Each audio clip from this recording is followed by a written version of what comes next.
tunnel, Thomas was very scared. He was washed and waved forward. His fire had gone out and his boiler was cold. Stanley was high up in the hills. "Where are you, Thomas? We miss you," he whistled. But only his echo came back. "We miss you." The river was rushing, and Thomas whooshed with it off into the darkness. Suddenly, he crashed through a thick wall of bushes. He flew across a ravine and hit the ground with a bump. Thomas slid down a hill. Trees and rocks were everywhere. "Help!" Thomas cried. At last, Thomas slithered to a stop at the bottom of the hill. He was stuck. Thomas saw he had landed next to an old track. "But how am I going to get onto it?" he cried. Thomas could do nothing but wait and hope. Stanley had looked everywhere. He couldn't find Thomas. Soon he would have to go back to work at Great Waterton. Thomas was thinking about Great Waterton. He thought about the tower, and the moment Stanley's freight car smashed into it, and the tower tumbled down.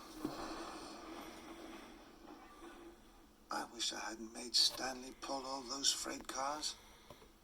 I didn't like him doing my jobs, and now look where I am.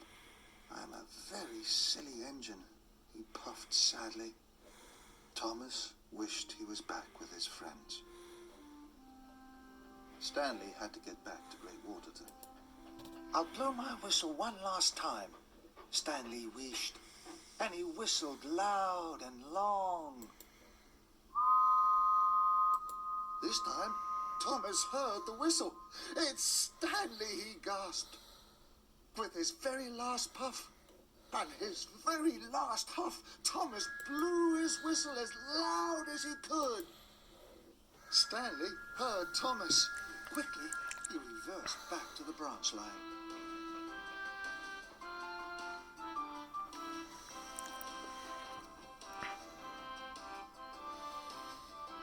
"Thomas," he whistled happily. "Is that you?" Thomas had run out of puff. He couldn't whistle again. He could only wait. Then Thomas saw Stanley chuffing around the bend. "Stanley," he cried, "I'm very happy to see you." "Thomas," whistled Stanley, "where have you been? Did you run away?" "No," tooted Thomas sadly. "I was trying to be a really useful engine."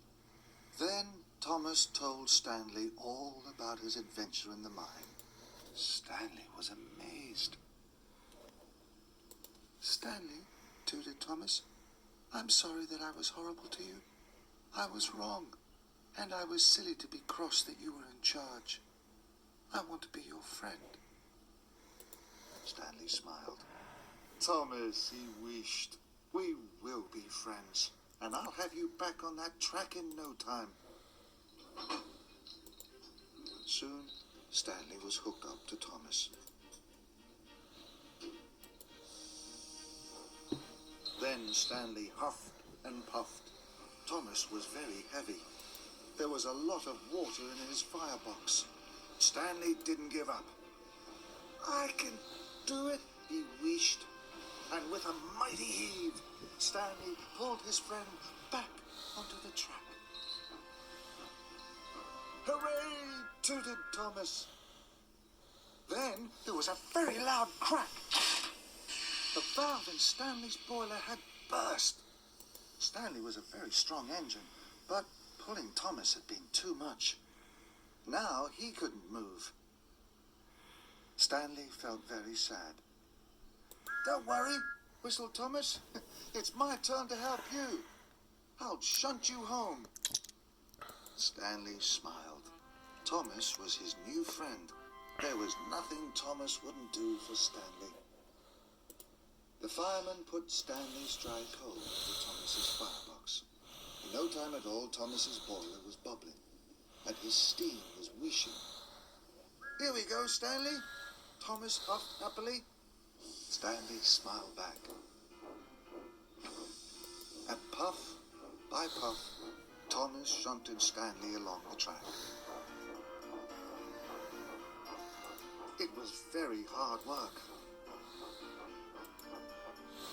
Thomas had to puff up hills and huff through bushes, but Thomas didn't mind.